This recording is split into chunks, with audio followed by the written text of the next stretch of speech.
ಆತ್ಮೀಯ ಕನ್ನಡಿಗ ಬಂಧುಗಳೇ, ನಮಸ್ಕಾರ. ಕ್ಷೇಮವಾಗಿರಿ, ನಗ್ತಾ ಇರಿ. ನಾನಿವತ್ತು ನಿಮ್ಗೆ ಒಂದು ವಿಶೇಷ ದೇವಸ್ಥಾನ ಹಾಗೂ ವಿಶೇಷ ಜಾತ್ರೆಗೆ ಕರ್ಕೊಂಡು ಹೋಗ್ತಾ ಇದ್ದೇನೆ. ಏನಿದು ದೇವಸ್ಥಾನದ ವಿಶೇಷ ಅಂದ್ರೆ, ಈ ದೇವಸ್ಥಾನದಲ್ಲಿ ವರ್ಷವಿಡೀ ಪೂಜೆನೇ ಇರುವುದಿಲ್ಲ. ಸಂಕ್ರಾಂತಿ ನಂತರ ಕೇವಲ ಉತ್ಸವ ಸಂದರ್ಭದಲ್ಲಿ 3 ದಿನ ಮಾತ್ರ ಈ ದೇವಸ್ಥಾನಕ್ಕೆ ಹಣ್ಣುಕಾಯಿ ಸಮರ್ಪಣೆಗೆ ಅವಕಾಶ ಇದೆ. ಬಾಕಿ ದಿನಗಳಲ್ಲಿ ಪೂಜೆಗೆ ಅವಕಾಶವೇ ಇಲ್ವೇ ಹಾಗಿದ್ರೆ ಅನ್ನೋದು ನಿಮ್ಮ ಪ್ರಶ್ನೆ ಆಗಿರ್ಬೋದು. ಆದ್ರೆ ಅವಕಾಶ ಇದೆ. ಆದ್ರೆ ಏನಂದ್ರೆ, ಗರ್ಭಗುಡಿಯ ಬಾಗಿಲಿಗೆ ಮಾತ್ರ ಪೂಜೆ ಮಾಡುವಂತ ಅವಕಾಶ ಇದೆ. ದೇವತಾ ವಿಗ್ರಹಗಳನ್ನ ಮುಟ್ಟಿ ನಮಸ್ಕಾರ ಮಾಡಿ ಪೂಜೆ ಮಾಡುವಂತ ಅವಕಾಶ ಇರೋದು ಸಂಕ್ರಾಂತಿಯ ಈ ಸಂದರ್ಭದಲ್ಲಿ ಮಾತ್ರ. ಹಾಗೂ ಈ ದೇವಸ್ಥಾನದಲ್ಲಿ ಒಂದು ವಿಶೇಷವಾದ ಜಾತ್ರೆ ನಡೆಯುತ್ತೆ. ಅದೇನಂದ್ರೆ, ಹಿಂಡಚರು ಅನ್ನುವಂತ ಒಂದು ವಿಶೇಷವಾದ ಕಾರ್ಯಕ್ರಮ ಇರುತ್ತೆ. ಸಿಡಿ ಜಾತ್ರೆ ಅನ್ನುವಂತ ವಿಶೇಷವಾದ ಕಾರ್ಯಕ್ರಮವನ್ನ ಆಚರಿಸ್ತಾರೆ. ಸಿಡಿ ಜಾತ್ರೆ ಅಂದ್ರೆ, ರಾತ್ರಿ ಸುಮಾರು ಮಧ್ಯರಾತ್ರಿಯ ಸಮಯದಲ್ಲಿ ಭಕ್ತನೋರ್ವನು ಸಿಡಿ ಕಂಬವನ್ನು ಏರಿ ಆ ಸಿಡಿ ಕಂಬಕ್ಕೆ ಜೋತಾಡ್ಕೊಂಡು ಆ ಸೇವೆಯನ್ನ ಸಲ್ಲಿಸುವಂತ ವಿಶಿಷ್ಟವಾದ ಕಾರ್ಯಕ್ರಮ. ಹಾಗಿದ್ರೆ ಬನ್ನಿ, ಆ ಸಿಡಿ ಜಾತ್ರೆ ಹೇಗಿರುತ್ತೆ ನೋಡ್ಕೊಂಡು ಬರೋಣ. ಈ ಅಪರೂಪದ ಜಾತ್ರೆಯಲ್ಲಿ ಸಾವಿರಾರು ಜನ ಭಕ್ತಾದಿಗಳು ಸರತಿ ಸಾಲಿನಲ್ಲಿ ಬಂದು ದೇವರಿಗೆ ಹಣ್ಣುಕಾಯಿಯನ್ನ ಸಮರ್ಪಿಸುತ್ತಾರೆ.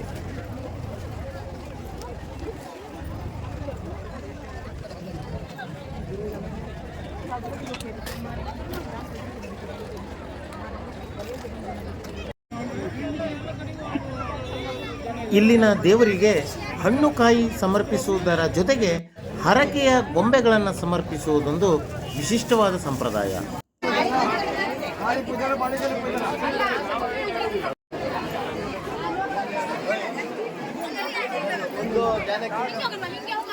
ಇಂದಿನ ಸಿಡಿ ಉತ್ಸವವನ್ನ ನೋಡೋದಕ್ಕಿಂತ ಮುಂಚೆ ಈ ದೇವಸ್ಥಾನವನ್ನ ಹಾಗೂ ಈ ದೇವಸ್ಥಾನದಲ್ಲಿರುವ ವಿಶಿಷ್ಟವಾದ ವಿಗ್ರಹಗಳನ್ನ ನೋಡ್ಕೊಂಡು ಬರೋಣ ಬನ್ನಿ. ಇಲ್ಲಿನ ದೇವರು ಸಾವಿರಾರು ಕುಟುಂಬಗಳಿಗೆ ವರ್ಗದ ಮನೆಯಾಗಿರುವುದರಿಂದ ಇಲ್ಲಿ ಹಣಕಾಯಿ ಸಮರ್ಪಣೆ ಹೊರೆ ಕಾಣಿಕೆಯ ಪ್ರಮಾಣದಲ್ಲಿರುತ್ತದೆ.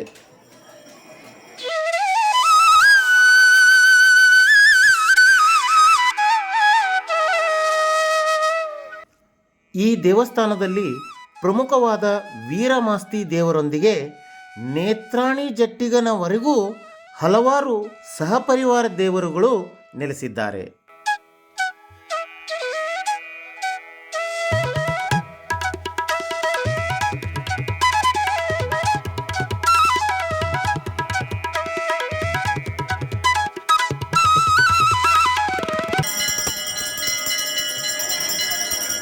ಇಲ್ಲಿ ಹರಕೆಗಾಗಿ ಬಂದ ಸಾವಿರಾರು ಬೊಂಬೆಗಳನ್ನು ವಿಸರ್ಜಿಸಿ ಒಂದು ಕಡೆ ಜೋಡಿಸಿಟ್ಟಿರುತ್ತಾರೆ.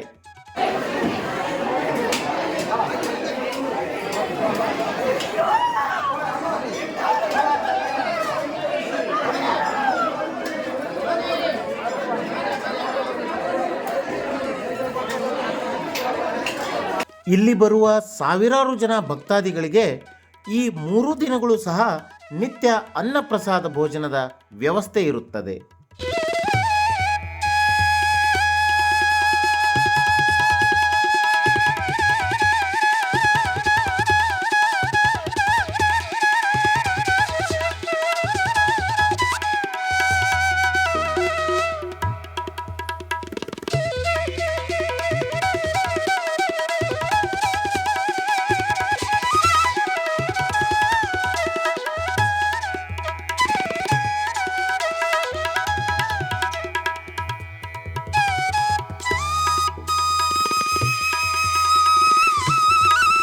ಈ ವಿಡಿಯೋದಲ್ಲಿ ನಾನು ಎಲ್ಲರನ್ನೂ ತೋರಿಸಿ ಬಹುಮುಖ್ಯವಾದ ಹಾಗೂ ಪುಣ್ಯದ ಕೆಲಸವನ್ನು ಮಾಡ್ತಾ ಇದ್ದಂಥ ಇವರನ್ನು ತೋರಿಸದೇ ಇದ್ದರೆ ಹೇಗೆ ಅಲ್ವೇ? ಬಂದ ಭಕ್ತಾದಿಗಳ ಅನುಕೂಲಕ್ಕಾಗಿ ಆಟೋ ರಿಕ್ಷಾಗಳ ಸೇವೆಯನ್ನು ಸಹ ಆಯೋಜಿಸಲಾಗಿತ್ತು. ಈಗ ಬಹುಮುಖ್ಯವಾದ ನೀವೆಲ್ಲ ಕಾತುರದಿಂದ ಕಾಯುತ್ತಿರುವ ಸಿಡಿ ಉತ್ಸವವನ್ನು ನೋಡ್ಕೊಂಡು ಬರೋಣ.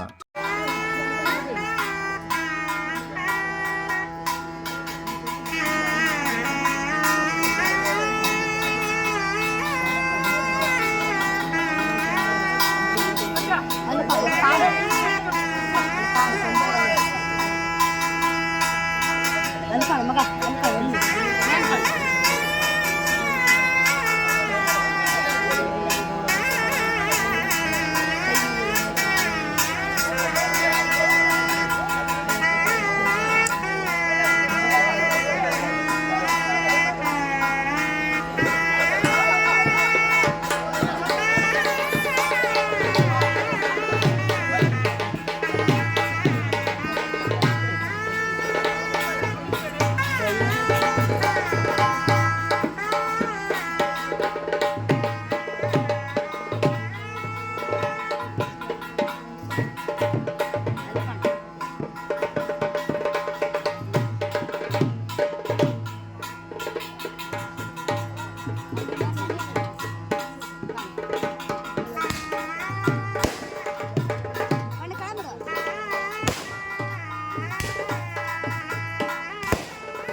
ಸರ್ವರ್ಷಣಿ ಸರ್ವಸೇವಿ ನನ್ನಲ್ಲಿ ಬಂದು ಕೊಟ್ಟಿದ್ರಲ್ಲ ಬಾಳ ಮಕ್ಕಳ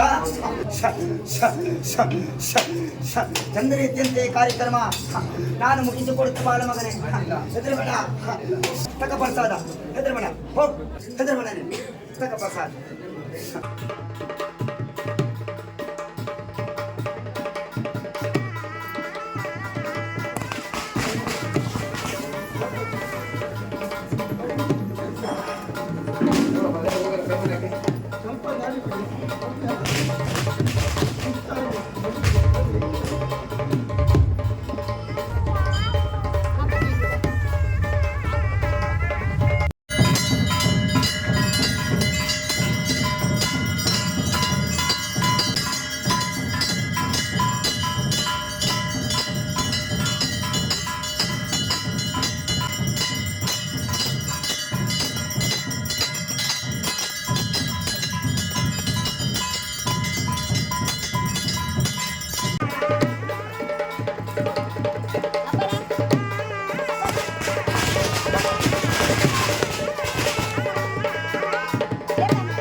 ಈ ಉತ್ಸವದಲ್ಲಿ ವಿವಿಧ ಮನೋರಂಜನಾ ಕಾರ್ಯಕ್ರಮಗಳೊಂದಿಗೆ ಚಿಕ್ಕ ಮಕ್ಕಳಿಗೆ ಹಲವು ವೇಷಭೂಷಣಗಳ ಸ್ಪರ್ಧೆಯನ್ನು ಸಹ ಏರ್ಪಡಿಸಲಾಗಿತ್ತು.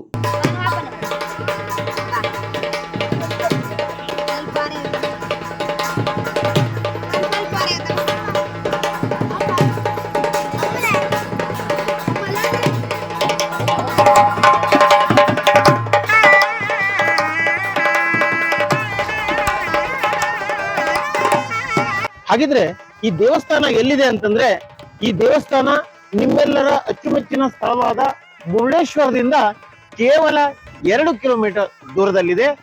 ಈ ಮುರುಡೇಶ್ವರದಿಂದ ಬೈಲೂರು ಮಾರ್ಗ ಮಧ್ಯದ ತೂದಳ್ಳಿ ಎಂಬಲ್ಲಿ ಈ ದೇವಸ್ಥಾನ ಇದೆ.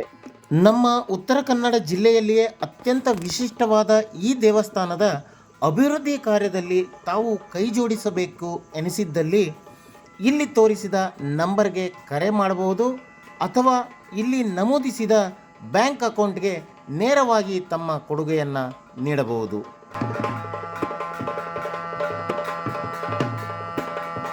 ಈ ವಿಡಿಯೋವನ್ನ ಸಂಪೂರ್ಣವಾಗಿ ನೋಡಿದ್ದಕ್ಕೆ ಧನ್ಯವಾದಗಳು. ಈ ವಿಡಿಯೋದ ಬಗ್ಗೆ ನಿಮ್ಮ ಅನಿಸಿಕೆಗಳನ್ನ ನನಗೆ ಕಮೆಂಟ್ ಮೂಲಕ ತಿಳಿಸಿ. ಹಾಗೆ ಈ ನನ್ನ ವಿಡಿಯೋವನ್ನ ಲೈಕ್ ಮಾಡಿ, ಶೇರ್ ಮಾಡಿ, ನನ್ನ ಚಾನೆಲ್ ಅನ್ನ ಸಬ್ಸ್ಕ್ರೈಬ್ ಮಾಡೋದನ್ನ ಮಾತ್ರ ಮರಿಬೇಡಿ. ನಾಳೆ ಮತ್ತೊಂದು ಹೊಸ ವಿಷಯದೊಂದಿಗೆ, ಹೊಸ ವಿಡಿಯೋದೊಂದಿಗೆ ನಿಮ್ಮ ಮುಂದೆ ಬರ್ತೇನೆ. ಅಲ್ಲಿವರೆಗೂ ಕ್ಷೇಮವಾಗಿರಿ, ನಗ್ತಾ ಇರಿ. ನಮಸ್ಕಾರ.